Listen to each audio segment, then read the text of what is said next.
大家早上好，那我们现场有来自我们抖音的客户，那上次他已经开车来检测出异音，那我们经过录影后，把异音的问题跟他告知，他请他回原来的保养厂处理。他回去原来的保养厂以后，原来的保养厂没有要处理，于是又选上了我们。那我们准备帮这台 Toyota CHR 更换避震器。那我们现场准备了一些新的避震器，跟大家介绍一下。大家跟着镜头来看一下这台 CHR 要更换避震器。我们看一下今天的主角 Toyota CHR， 因为它是避震器的声音，原本的保养厂不愿意帮他处理，所以我们今天准备帮他处理异音的问题。那更换避震器，我们今天选择的避震器是威尔的避震器。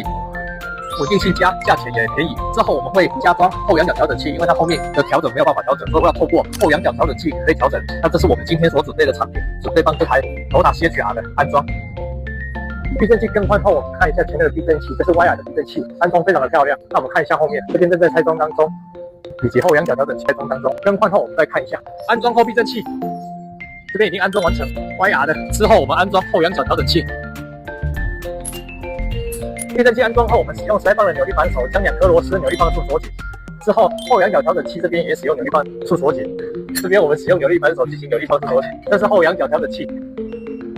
完工后避震器我们安装完成，那后仰角调整器这边安装完成，挡网也上去了。那现在师傅正在锁紧当中，非常漂亮。锁紧之后，我们使用10来磅的扭力扳手进行扭力磅数锁紧，确保维修品质。OK， 另外我们组装避震器完成后，前面的避震器使用10来磅的扭力扳手进行扭力磅数锁紧，看一下，扭力磅数大约110，条不明。